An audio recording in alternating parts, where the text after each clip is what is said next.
Okay, are we having a party and am I invited? All right, great. So good afternoon. Just a few things at the top and then happy to take your questions. First, the Department of Defense continues to support interagency Hurricane Helene recovery efforts with North Carolina National Guard and FEMA in the lead. More than 6,700 National Guardsmen from 16 states have been spearheading recovery efforts across the Southeast region in support of their governors, providing critical aid to those impacted by this storm's devastation. Additionally, as we've said in our statement yesterday, Secretary Austin has authorized 1,000 active duty troops from Fort Liberty to assist FEMA in these response efforts. The department will continue to be fully engaged with FEMA and our federal, state, and local partners to ensure we are supporting and coordinating recovery efforts. Shifting gears, Secretary Austin spoke by phone to his Ukrainian counterpart, Defense Minister Umerov, today. The two leaders discussed current battlefield dynamics and security assistance priorities. Minister Umerov also provided an update on Ukraine's operations, battlefield, and capability needs. A full readout will be available on defense.gov later today. Looking ahead to tomorrow, Secretary Austin will travel to Scott Air Force Base to preside over the U.S. Transportation Command change of command ceremony, where General Jacqueline Van Ovost will relinquish command to General Randall Reed.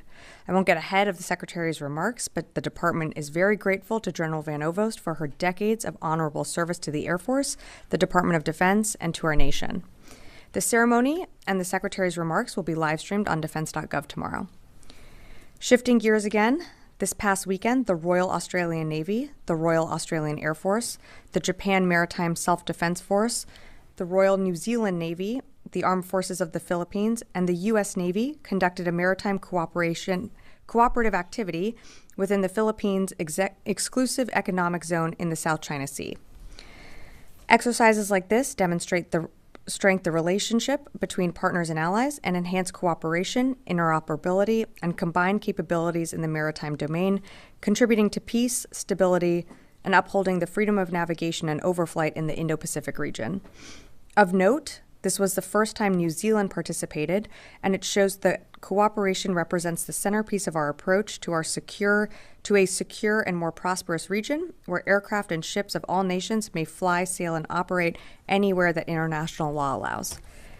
And finally, I have one more thing. So, second to last thing. In an effort to reduce out-of-pocket expenses for service members and their families on permanent change of station orders, earlier this week, the department launched a new pilot program that will reimburse active duty service members for the transportation expenses of a child care provider when child care isn't available at military-operated child development center at a new permanent duty station within 30 days of their reporting date.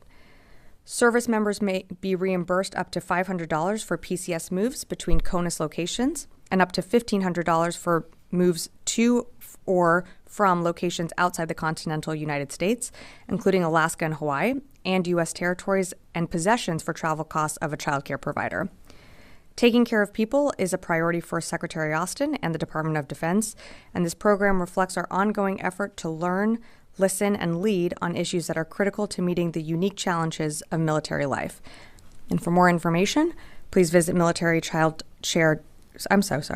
Please visit militarychildcare.com. And before we move on to questions, I just want to say happy birthday to Mr. Chris Garver, who did not want to be celebrated, but everyone should go say happy birthday to him later today. All right, with that, happy to turn to questions. Tara. All right, thanks, Sabrina. I'm surprised that there wasn't an Israel topper in there. And just wondering, have you had any additional conversations with the Israelis on this tension that we are seeing right now? We've got thousands of extra service members in the region. What's going on with them? Are they, are you shifting force posture? It seems like this is kind of a waiting game at this point.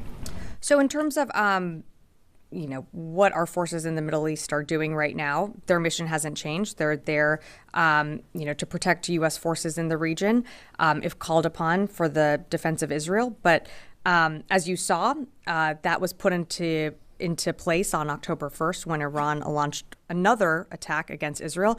Our forces, of course, stood with the IDF and the operation and, engaged nearly 200 ballistic missiles that were fired from Iran. So the mission hasn't changed. They continue to operate within the AOR. we'll continue to do so. I'm sorry, what was your follow-on question? It just seems like right now there's this very tense moment of waiting to see what Israel's response will be. What is this building doing right now to help tamper down that tension? And if Israel doesn't listen, is the Secretary prepared to send U.S. troops to combat, to defend Israel? Well, that's something that the president has spoken about. We're not looking for a wider regional conflict. We're not seeking war with any group or organization or country in the region. We continue to engage the Israelis, very frequently. We are certainly talking to them about their response, but what their response might be, I'm just not going to speculate further on. But we do continue to engage with them, and I'll just have to leave it at that. Jen. Sabrina, how many of the 12 interceptors that were fired from the U.S. warships actually engaged and intercepted the ballistic missiles fired from Iran? So we're still doing our own assessment, so I just don't have exact numbers to provide right now. And how much would that have cost, 12 interceptors, and do those ships now need to resupply? And then I have a follow-up. Sure. So in terms of resupply and cost, that's something that I think CENTCOM should really speak to, or EUCOM and Sixth Fleet. I just don't have those numbers readily in front of me right now. So I'd defer to them on cost and resupply. But as you know, our ships move in and out of ports. They get retrofitted, resupplied at any given time. So I would assume as they expended some of those interceptors, eventually they would have to get, backfilled. But in terms of their movements, I'd refer you to Sixth Fleet. Is there some discussion of maybe needing a supplemental? Because I believe that President Biden's defense requests this year did not have money for missile defense. I'm not tracking additional requests for a supplemental. That doesn't mean that something couldn't happen down the road, but at this moment, I'm just not tracking anything additional. We are 3 days into operating under a continuing resolution. We still don't have our FY25 budget passed.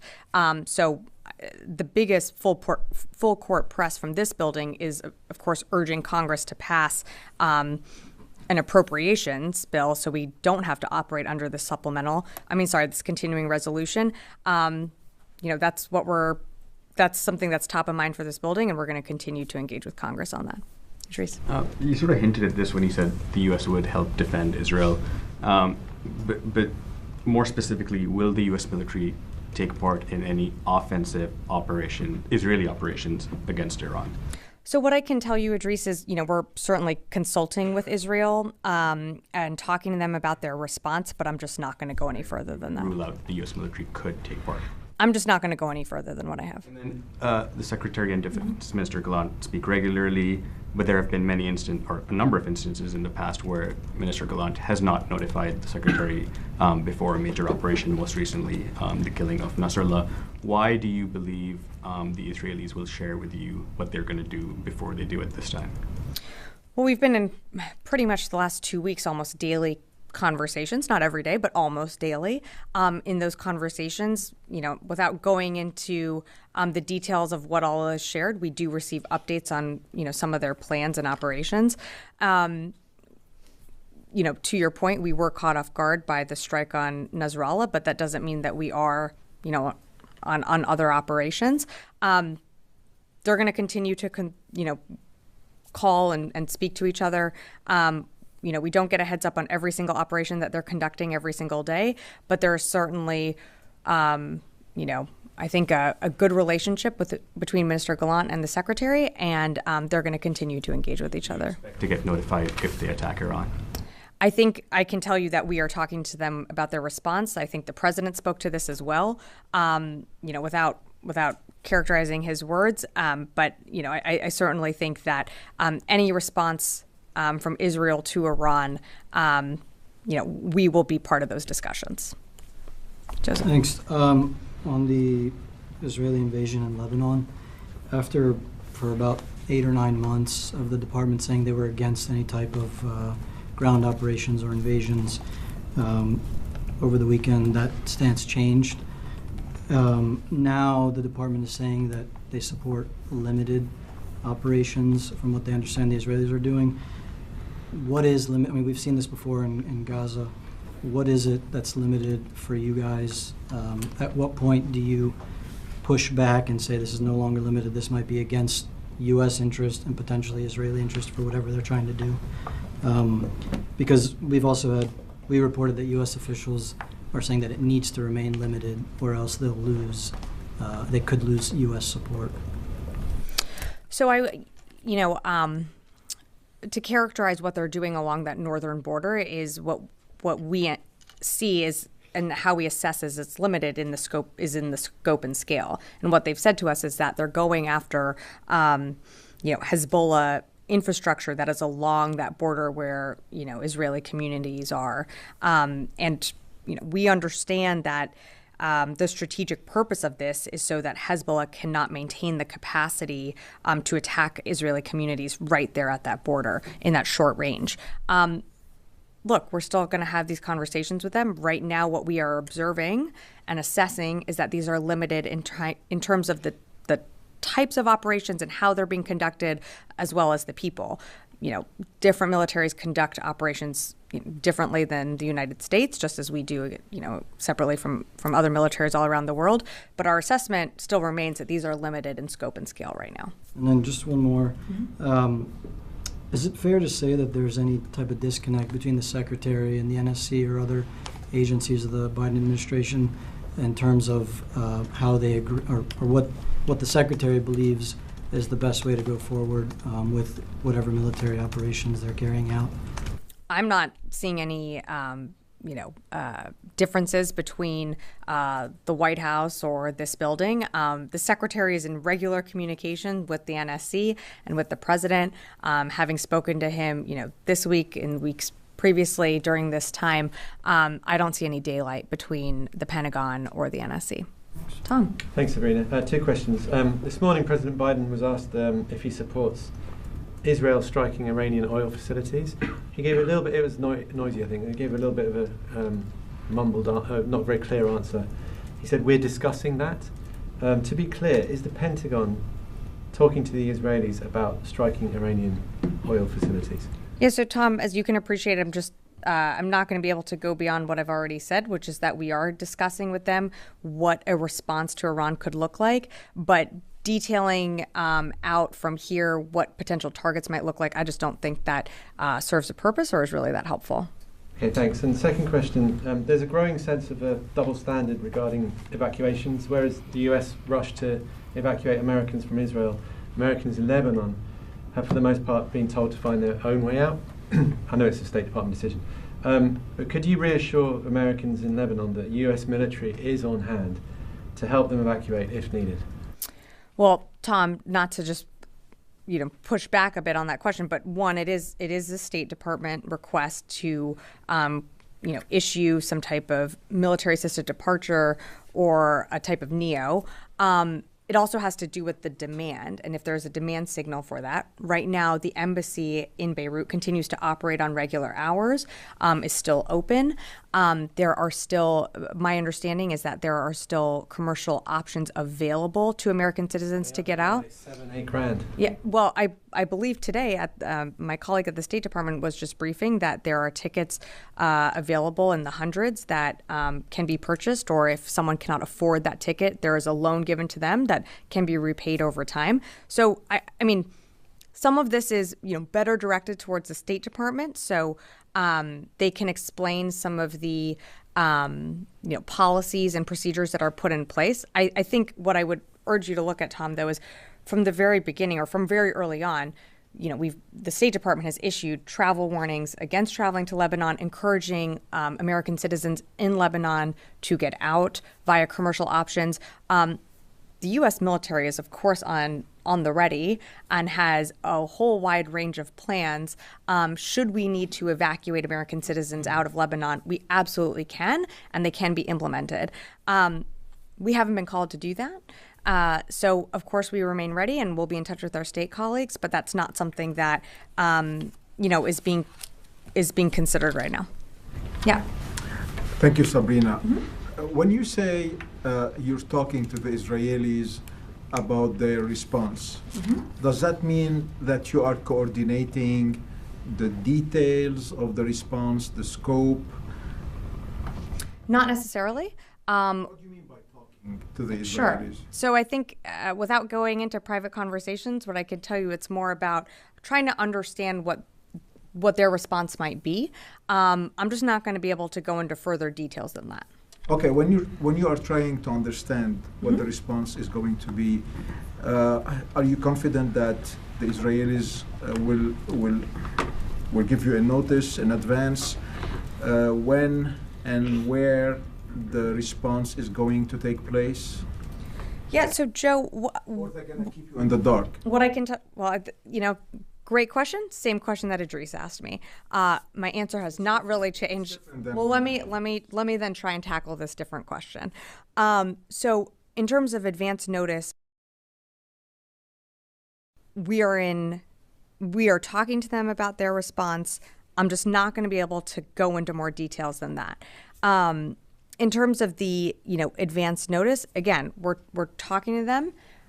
In terms of targets, what they might, what a response might look like, those aren't things that I'm just going to detail from the podium, and frankly, not going to go into additional private conversations. Okay, last thing is just I'm trying to understand. So you're talking to the Israelis because you are concerned that their response could escalate the situation in the region, or you're talking to them because you have plans in advance to assist them in their response? So I think what the president has said is that Israel has a right to respond. I would remind you that on October 1st, we saw nearly 200 ballistic missiles launched towards Israeli territory with the intention to kill innocent civilians, to do damage to infrastructure, and because of the incredible coordination between the United States and the Israeli military, we were effective in, combating and mitigating damage and preventing, massive casualties from that attack. So Iran did fail in its attack against Israel. But I have to, also remind you, when it comes to how we're talking about how Israel might respond, these are conversations. And these are conversations that don't just happen in 15 minutes. They happen over time. The secretary has been regularly engaging Minister Gallant, pretty much for the last 2 weeks, almost every day. I'm not going to go into those detailed conversations, it's not something that just happens in a vacuum. It happens over conversations, not just here at this building, but across the interagency, and that includes the White House as well. Fadi. Thank you, Sabrina. If I may ask just three questions, two related and one separate. Okay. On Iran, as a spokesperson for the Pentagon, you can't tell the American people whether the U.S. will take or support offensive action against sovereign nation that did not attack U.S. forces or U.S. interests in the region, which is Iran. Don't you need an authorization from Congress to be part of that? So what I can tell you, Fadi, is what we've said from the very beginning is that we don't seek a wider regional war, and we definitely don't seek conflict with any country or group. That includes Iran. When it comes to an Israeli response, we're talking to them about their response. Of course, as you know, we have U.S. forces in the region. The Secretary's priority from day one has always been to protect our people and taking care of our people. A response or any type of, whether it's trades on the border, in the northern border, between Israel and Lebanon, or attacks on U.S. forces from Iran-backed militias, that has consequences on U.S. forces. And so when I tell you that we're in consultations and discussions with the Israelis on their response, that's what I mean. Okay, and then on the Iranian response to the assassination of Haniya in Tehran, which is shooting 200 missiles. According to Israeli media, these missiles were targeting military infrastructure, and they hit 3 air bases, not civilian infrastructure. So is your assessment that the Iranians were after civilian infrastructure in Israel? And what precisely are you talking? Which civilian infrastructure are you talking about? I said innocent civilians. Yeah, and I just said infrastructure. I'd say broadly speaking, our assessment is that some of the ballistic missiles were targeting military infrastructure, but for a greater assessment, I'd refer you to the Israelis to speak to that. Ultimately, the intent and target of that missile Iran would have to speak to, because they're the ones putting in the coordinates. We can only judge the trajectory and where they landed or where they were shot out of the sky. Finally, thank you for responses. You answered the question about your support for the so-called limited operation in southern Lebanon, which is to protect the Israeli civilians on that border. And well, we know Hezbollah in their arsenal have missiles that can be launched from tens of kilometers away from the border.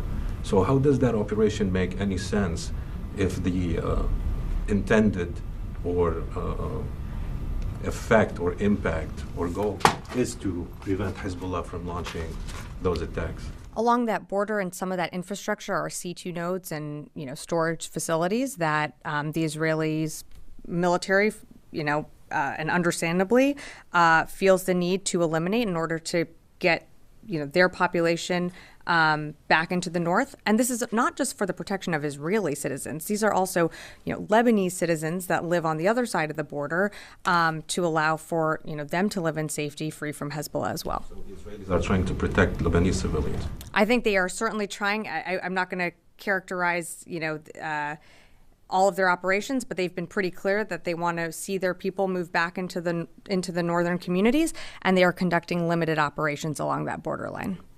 Charlie. Yes, Sabrina, we're all sort of referring to the same thing, and you had mentioned consequences. This is where conversations with Iran of what the Israelis may do with Iran is different than what they've done unannounced in places like Lebanon. Because just looking at the geography, you've got Israel, you've got Iran, you've got a U.S. footprint kind of between them. It will have consequences for U.S. forces. Has there been any change in terms of posture or readiness or alertness? Have you seen any activity by Iranian-backed militias? Have you seen the Houthis activating in any way? So no change to our posture or readiness. I'll remind you that, as you said, we have forces throughout the region. Any type of action has potential impacts for our forces wherever they might be stationed. In terms of, Houthis or IMG groups in, Syria and Iraq, I think as of most recently, the Houthis have continued to target commercial ships in the Red Sea. We have seen from almost the beginning, I think since October 17th, sustained periods of attacks on U.S. forces from these groups in Iraq and Syria. But I don't have anything recent to point to you on, if that's what the question was. But we certainly have continued to see activity. And we always reserve the right to defend ourselves. And that's what our forces will do in the region if attacked. You haven't seen any uptick in that region? I mean, could you give me something specific that you're referencing, or is there like a specific date? Because we saw a sustained period since October 17th. When Iran launched the largest ballistic missile attack that Israel has ever seen, it didn't activate any of its proxies to perhaps take a poke at U.S. forces in the region at the same time. Yeah, I don't have anything for you on that. I mean, if our forces are attacked, or if there is something in the vicinity that could land on the base, our forces have the ability to shoot it down, and they'll take the measures needed to protect themselves. But I don't have any. There was no, as far as I'm aware, there was not a coordinated attack that Iran launched its ballistic missile attack and then also coordinated with its proxy groups. I'm not tracking that there was a coordination there. Yeah. Thank you, Sabrina. Due to the increasing tensions in Lebanon, you deployed new reinforcements to the region, mostly from the Air Force. Do you use the air bases in Cyprus for those? And you were monitoring the latest attack of Iran on Israel. And in your reconnaissance, when you found out the attack is starting, did you use the bases in Cyprus as well? So I'm just not going to speak to our basing options and where our aircraft are located. Constantine. Thanks, Sabrina. Following up on sort of Jen's line of questioning from earlier, so the destroyers, in helping to repel this attack, fired off 12 interceptor missiles. Granted, I'm sure these destroyers can get resupplied, but if this were a more prolonged conflict, does the Department of Defense feel confident in its supply chain to be able to provide more interceptor missiles in a longer-term conflict? I think you've seen the secretary make the commitment to, of course, always taking into account U.S. forces and the protection of U.S. forces, but also the commitment to defend Israel. When it comes to the supply chain, there's certainly the defense industrial base is certainly being pressure tested, and we saw that from Ukraine. So we're still confident in our abilities. We're still confident that we'll be able to resupply, but I will point you to the fact that we've had delays in funding from Congress that haven't allowed us to backfill our shelves, which impact what can go out into our different AORs, and of course, that has an impact on the mission. Those are all things that the secretary thinks about when he makes these decisions, and when carrier strike groups are moved, different squadrons are moved into the region. So to answer your question, we're going to do what we need to do, and we believe that we have the capabilities that we need to defend our forces. But when it comes to the defense industrial base, we've seen that from Ukraine especially, that the base is catching up, and we still have a backlog, and it doesn't help that also we're operating under a CR. So just to sort of follow up on that. Sure. So is there any truth to sort of this criticism that any missile fired in defense of Israel or Central Command takes away from Admiral Paparo and the notion of defending against China in the Indo-Pacific? No, I mean, every COCOM, there are different mission requirements. I think you have to also remember, as a planning organization, while we didn't see October 7th and that attack, what happened on October 7th was absolutely devastating, and wasn't something that was built into the department's plans. We plan for a range of crises all around the world, whether it be Hurricane Helene, or it doesn't. I mean, events all around the world. The department is able to surge resources and move capability at a rapid pace, which I think shows the, quite frankly, the power of the United States military. Of course, that's going to impact us down the line, but we're able to make those adjustments, and that's something that the secretary considers in every decision that he makes, and of course with the consultation of the chairman and other departments in this building. Noah. Have the 2 remaining fighter squadrons arrived in CENTCOM yet? Or are they still in transit? I'm only tracking that only one squadron has arrived, so I'd refer you to CENTCOM for more on that. Secondarily, do you have a more specific number of U.S. forces that are in CENTCOM right now, other than a few thousand above 40,000? I don't. I'm sorry, Noah. I'm going to go to the phones, and I'll come back in the room here. Jeff Shogel, Task and Purpose. Thank you. When you say the U.S. and Israel are consulting, are both sides working collaboratively to come up with a list of targets that Israel should strike? Yeah, thanks, Jeff, for the question. I'm just not going to be able to provide more details on what those conversations look like, other than that we are in close coordination and consultation with our Israeli counterparts. Laura Seligman, Wall Street Journal. Hey, Sabrina. My question is, does Secretary Austin support an Israeli strike on Iran's oil fields or its nuclear facilities? Yeah, thanks, Laura, for the question. I'm just not going to get into hypotheticals or speculate on what an Israeli response could look like, other than to say that we continue to talk with them about our potential response. Last question on the phone. I believe it's Patrick Tucker, Defense One. Thanks, Sabrina. I probably know the answer to this, but can you comment on reports that Israel has bombed a Russian airbase in Syria? And following up on that, the Defense Department has shown that it's willing to take preemptive kinetic action against Houthi militants that are preparing to stage missile attacks against Israeli targets or targets in the Red Sea.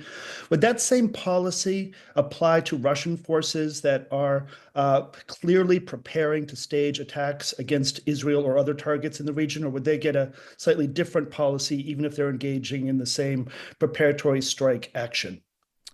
Thanks, Patrick, for your question. So I'm not tracking the strike that you reference in Syria. So, I just don't have anything to add on that.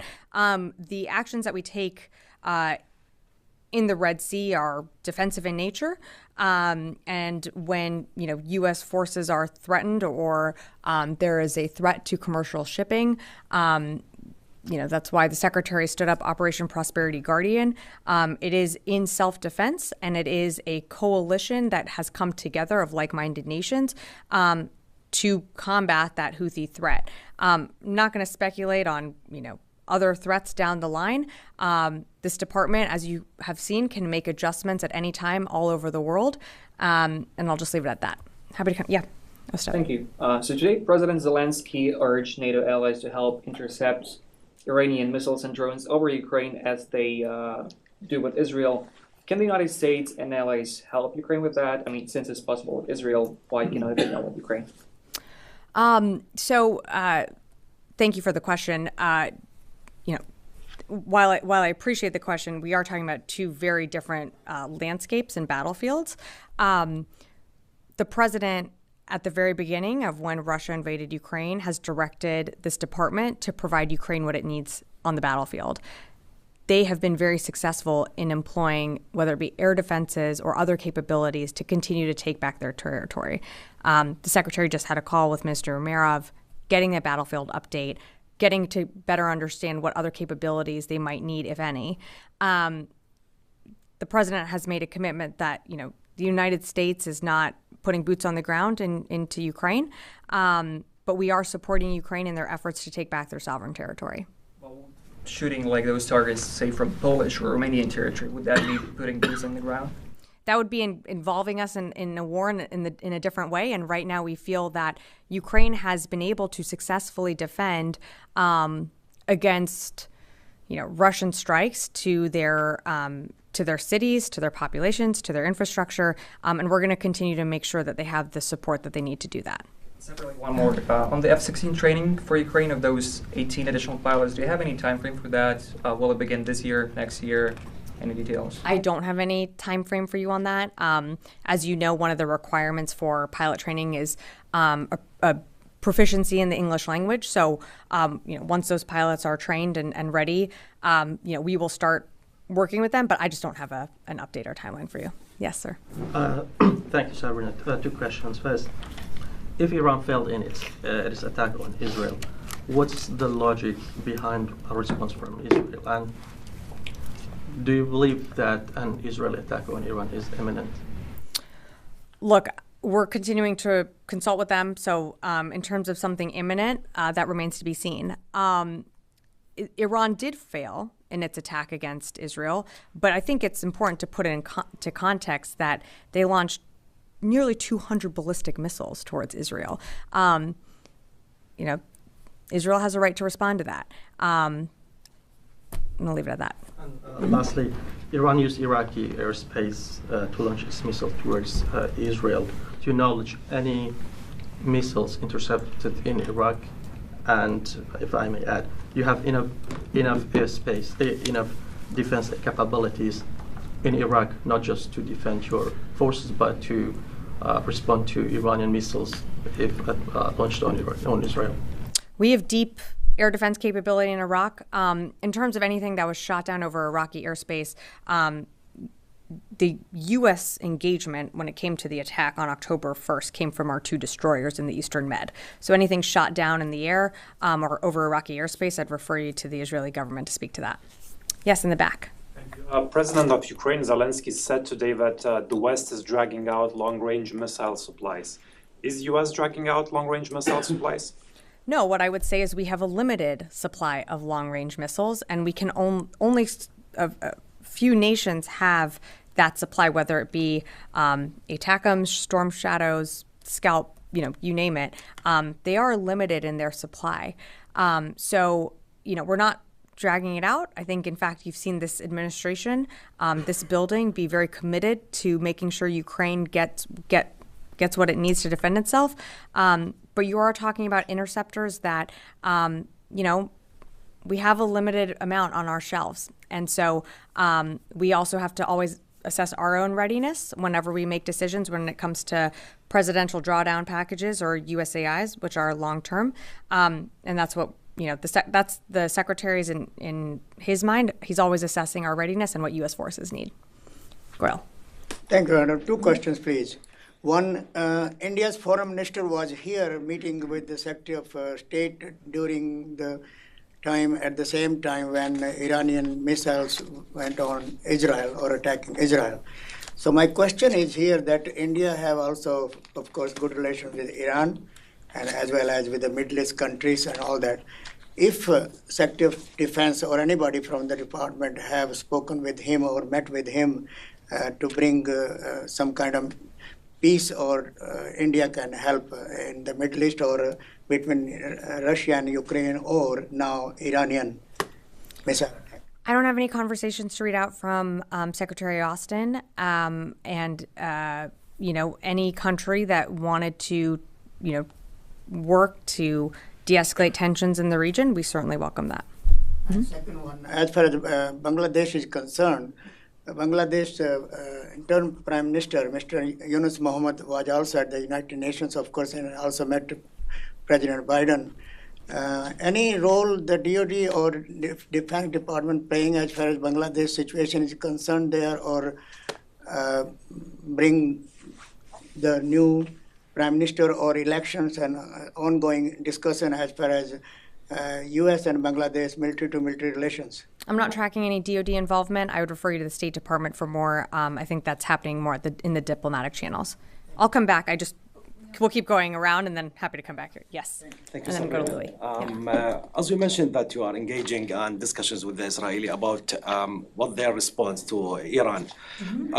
Did you get any commitment from the Israeli that any actions that will take it against Iran will not lead to a wider war, which is your concerns, of course? So I'm not going to go into more details on the conversations, but what I will tell you is what we stress publicly and privately is that we don't want to see a wider regional conflict. So you can absolutely assume that that is something that is brought up in every conversation with Minister Gallant or, across this administration. My last question, regarding what's going on now at the border of Lebanon, how long do you believe, as the OD with their assessment, Israel need to achieve their goals? Is it like months, or we can maybe see like what's happening in Gaza is still like over almost a year, and we see the wars still going on there? That's up to Israel to define. What their strategic objectives and goals are. They've laid that out in terms of they want to allow citizens to return safely to their homes on that northern border region. But how those strategic objectives are met from a military means, that's for them to define. Just as we don't define success for Ukraine either. That is for them to define for themselves. So in terms of strategic goals being met, I'd refer you to Israel to speak more to that. Louis. Totally different question. Wow. Okay. I want to give you a break here. You're going to ask something that I'm going to have to take, aren't you? I'm hoping you can answer this. Yesterday, there was an announcement of the deployment of 1,000 active duty forces for Hurricane Helene relief, which you noted in your topper. Can you tell us what the progress is? We know they're coming from the 18th Airborne. We know they're coming from 82nd Airborne. What exactly is their role? How will they work with guardsmen? Are they complementary? Are they on their own? And I know they fall under the tag, but can you just explain to us what it is actually they're going to do? Sure. So the Secretary authorized their movement of nearly 1,000 active duty soldiers. Their role is that they're going to fit into the larger apparatus, which is being led by FEMA and the North Carolina government. NGB, North Carolina National Guard. So between those entities, they're going to work with them to ensure that the North Carolina communities, wherever these soldiers go, are supported, and some of the things that they're going to be doing is delivery of food and water and other critical aid. I believe this is something that's still being, worked on exactly where they will be, but as you know, they're in state, they're ready to go. We're going to continue to work with the federal, local, and state level officials to ensure that, they're fitting in where the need is the most critical. So North Carolina has already activated 1,000 guardsmen to assist with this. It Mhm. was the thinking that these additional 1,000 active duty personnel would bring capabilities that they don't have right now. Yes, and augment as well. My understanding is that they bring additional capabilities. I think certainly, the National Guard has its own capabilities, but these will augment those. And I think, as we're all seeing some of the devastation, roads, bridges, it's not easy to access. So this is another, group of men and women that can go in with an amazing capability that will augment the National Guards and help get critical need in, and also support, getting into isolated communities where it's even harder. So, yeah. Jen. So a follow-up on what Louis Sure. asked. Have those 1,000 active duty troops from Fort Liberty arrived on the scene in North Carolina? Are they working yet?